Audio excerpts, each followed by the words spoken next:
Halo Sobat Bestari, kembali lagi bersama Bestari Film. Kali ini kita akan membahas film dengan judul Quick Change. Untuk itu langsung saja kita masuk ke alur cerita filmnya.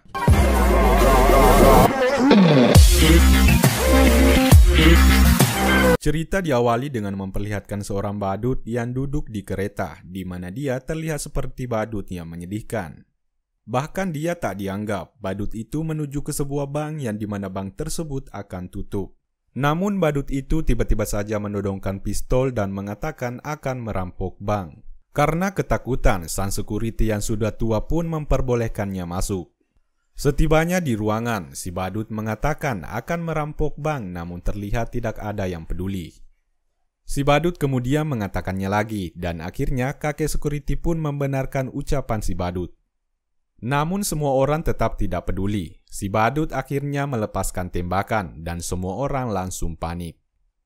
Lalu seorang pria tiba-tiba menangis. Si badut pun menyuruhnya berhenti dan mengatakan tidak ada yang suka pria cengeng. Si badut menyuruh semua orang untuk diam dan mengangkat tangan. Kemudian menyuruh semua orang untuk tidak bergerak. Bahkan si badut menodongkan pistolnya ke seekor anjing karena dianggap tidak mematuhi perintahnya. Kemudian si badut menyuruh teller bank memasukkan uang ke kantong plastik. Sementara para sandera diarahkan masuk ke sebuah ruangan. Polisi dengan cepat ke lokasi dan langsung mengevakuasi lokasi kejadian. Dan si badut menyuruh manajer bank untuk ikut menelpon polisi di luar. Si badut pun mengatakan akan ada sandera yang dibebaskan dan cara terbaik untuk keluar adalah dengan tetap tenang. Manajer bank mengatakan ke si badut untuk menyerah karena satu-satunya jalan untuk keluar adalah lewat pintu depan. Si badut pun menyuruh manajer bank untuk memberitahu polisi jika ada yang berani mendekat, dia akan meledakkan tempat tersebut. Dan jika tidak ada pihak polisi yang menelpon 15 menit ke depan, si badut akan mengirim jempol manajer bank keluar. Sementara itu, polisi terlihat memperketat keamanan sekitar bank dan sang komandan tiba di lokasi. Dan terlihat para sandera yang sedang memikirkan nasibnya masing-masing. Bahkan ada seseorang yang menelpon istrinya untuk mewariskan hartanya. Di sisi lain, si pria cengeng terlihat terus menangis dan tiba-tiba terdengar suara tembakan. Sang komandan yang bernama Roxiger pun langsung menelpon, menanyakan nama panggilan untuk si badut. Si badut mengatakan kalau ia ingin dipanggil dengan sebutan Ciposki. Roxiger menanyakan suara tembakan tersebut yang ketika itu si badut sedang menembak CCTV. Roxiger pun mengatakan petugas akan masuk dalam sekejap lewat atas lalu menangkapnya. Dan jika ia berusaha untuk kabur maka ia tidak bisa lari sejauh 5 langkah. Dan si badut pun mengatakan satu peluru saja akan memicu bom di sekeliling bangunan yang telah terpasang. Alhasil polisi pun membatalkan penyergapannya. Roxiger menanyakan tuntutan si badut, di mana dia menginginkan bus kota dengan bahan bakar penuh, Harley Davidson, monster truck, dan juga helikopter.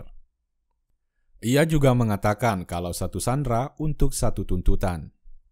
Roxiger pun menyuruh petugas untuk memenuhi keinginan si badut. Si cengeng tiba-tiba muntah, si badut pun mengatakan bahwa dia akan menjadi penyebab orang yang tidak bersalah mati. Si badut pun menyuruh semua sandera untuk memilih orang yang pertama dibebaskan dan semua orang menunjuk ke si pria cengeng. Setelah helikopter tiba, satu sandera pun dibebaskan, yaitu si pria cengeng. Badut pun masuk lagi ke ruang sandera dan matanya langsung terpana ke seorang wanita, namun wanita itu langsung menghina si badut yang menyebabkan para sandera ketakutan. Karena itu akan memicu kemarahan si badut. Para sandera pun memutuskan kalau yang dikeluarkan selanjutnya adalah wanita tersebut. Roxiger pun menelpon dan mengatakan bahwa Harley dan bus yang dimintanya sudah tiba. Kemudian meminta dua sandera segera dibebaskan. Sementara sandera itu menjelaskan monster truck sebagai tebusan keempat pun tiba. Roxiger pun menyuruh petugas untuk membawa mereka pergi, lalu menelpon si badut lagi, namun teleponnya tidak diangkat. Roxiger pun mengatakan ke rekannya, jika dalam 12 menit tidak ada panggilan balik, mereka akan menyerbu bank. Tiba-tiba si badut menelpon dan mengatakan sedang sibuk dan nantinya akan menelpon lagi. Badut pun akhirnya menelepon dan meminta cerutu merek Prince Albert dan mengatakan kalau dia melihat ke jendela melihat monster truknya tidak punya rangka hidrolik. Yang ternyata si badut sudah berada di tempat lain bersama si pria cengeng dan wanita yang merupakan pacar si badut. Mereka adalah para sandera yang telah dibebaskan tadi. Rotsiger pun marah karena akan sulit mendapatkan para perampok itu. Namun kesialan mulai terjadi saat teleponnya akan ditutup. Si cengeng tiba-tiba tidak sengaja menekan klakson mobil. Rotsiger pun curiga dengan suara tersebut dan langsung menanyakan itu ke si badut. Namun si badut membantahnya, kemudian langsung menutup teleponnya. Si badut pun memarahi dan mengatakan ke si pria cengeng bahwa dia bisa saja menelpon mereka dari mana saja malam ini hanya untuk memberitahu kalau dia masih di bank. Si cengeng pun minta maaf dan akhirnya mereka pun memutuskan untuk segera ke bandara dan melupakan yang telah terjadi. Sementara itu, di lain lokasi, polisi sudah masuk ke dalam bank dan memeriksa keadaan di mana terlihat kosong dan sepi. Mereka pun langsung membebaskan para sandera. Saat di perjalanan, si badut sadar kalau jalan yang mereka lalui terlihat asing. Mereka pun memutuskan untuk putar balik untuk bertanya, namun petugas perbaikan lalu lintas yang berada di sana juga tidak tahu arahnya. Melihat seseorang yang sedang parkir di sudut jalan, si cengeng pun bertanya ke orang tersebut.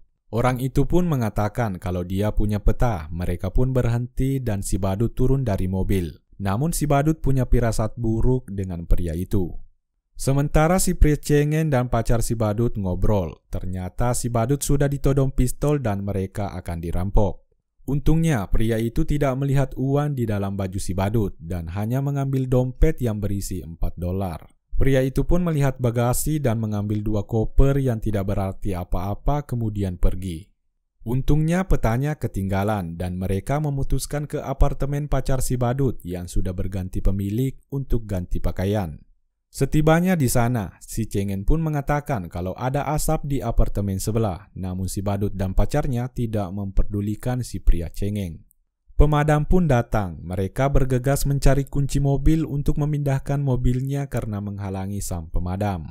Bertepatan saat mengangkat televisi, pemilik baru apartemen tersebut datang dan melihat badut mengangkat barang tersebut. Pemilik baru itu pun langsung menodongkan pistol ke mereka dan mengira mereka adalah pencuri. Padahal kalau dipikir-pikir mereka memang perampok. Mereka pun berdebat.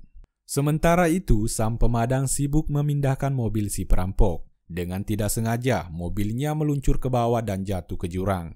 Di sisi lain, saat sandera dikumpulkan, Rotsiger menyadari kalau ketiga sandera yang dibebaskan tidak ada. Dan di situ Rotsiger pun menyadari kalau pelakunya adalah mereka bertiga. Saat malam tiba, para perampok terlihat kesusahan mendapatkan taksi, yang dimana jika mereka telat ke bandara akan gagal berangkat. Saat berjalan, mereka melihat mobilnya diderek. Si pria cengeng pun menangis lagi. Dan tiba-tiba sebuah taksi berhenti. Mereka pun segera naik, namun ternyata sopir taksi tersebut tidak tahu tujuan para perampok karena tidak bisa bahasa Inggris. Bahkan si sopir itu pun tidak mengerti dengan lampu lalu lintas yang menyebabkan si pria cengeng menjadi panik. Karena tidak tahan, tiba-tiba saja dia langsung melompat dari taksi tersebut dan akhirnya menabrak papan penjualan koran lalu pingsan. Di sisi lain, Rotsiger mendapatkan laporan kejadian tersebut dan langsung menyimpulkan kalau itu adalah pelaku perampokan. Dia pun segera ke lokasi. Saat si cengeng sadar, polisi sudah tiba di lokasi. Mereka pun bergegas mencari tempat persembunyian. Namun masuk ke sebuah ruangan yang ternyata sebuah tempat perjudian.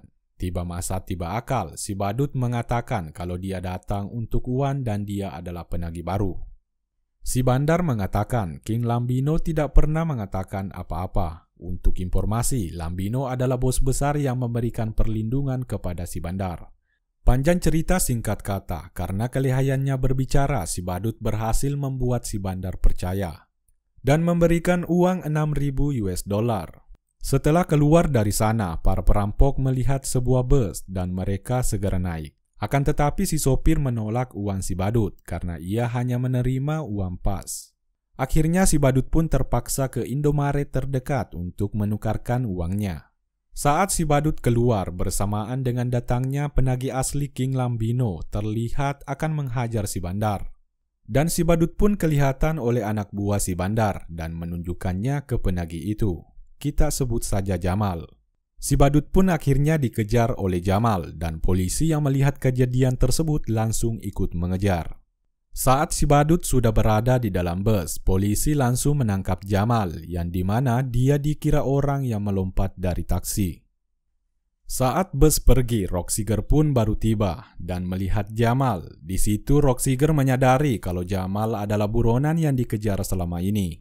Saat diinterogasi, Jamal mengatakan kalau dia mengejar orang yang berada di dalam bus. Roxiger pun akhirnya sadar kalau pelakunya berada di dalam sana. Sementara itu, para perampok diturunkan di tempat sepi dan tidak tahu akan kemana. Lalu si pria cengeng menangis lagi. Di saat merasa putus asa, tiba-tiba mobil odong-odong lewat di depan mereka. Mereka pun ikut di mobil tersebut. Sementara itu, setelah menemui supir bus yang ditumpangi si badut, Roxiger pun akhirnya mengetahui tujuan mereka. Dan ia langsung menuju ke bandara. Tim Roxiger juga sudah tiba di bandara untuk menyergap mereka. Si badut mengatakan untuk berpencar karena jika mereka bersama akan mudah dikenali. Namun karena si cengeng pincang, harus ada yang menemaninya. Dan ketika si badut masuk ke dalam pesawat, dia tidak melihat pacarnya yang membuat perasaannya kacau karena tidak sesuai dengan rencana awalnya. Dia pun memutuskan untuk mencarinya, namun si cengeng juga ingin ikut, yang dimana akan menghambat si badut karena kondisinya yang pincang. Namun di tengah perbincangan, Roxiger sudah berada di dalam pesawat. Dan tak disangka-sangka, King Lambino juga berada di dalam pesawat tersebut. Saat si badut melihat Roxiger, King Lambino juga melihat ke belakang. Lalu ia melakukan tindakan dengan menjadikan istrinya sebagai perlindungan. Karena ia mengira Roxiger memburunya. Karena kejadian itu, Roxiger mengira King Lambino lah pelaku perampokan tersebut. Untuk informasi, Roxiger belum tahu pasti wajah pelaku perampokan karena penyamaran yang dilakukannya.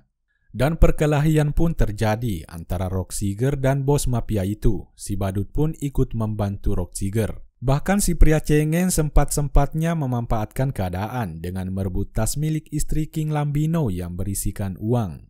Di saat King Lambino ingin mengambil pistol yang terjatuh, seseorang membuka pintu WC dan mengenai kepala King Lambino.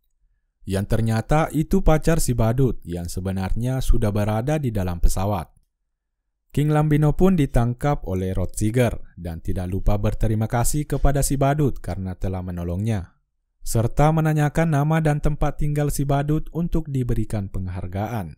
Roxiger pun turun dari pesawat dan akan pulang. Dia juga mengatakan ke rekannya untuk tidak lupa memberi penghargaan kepada Ciposki, nama yang diberi si badut.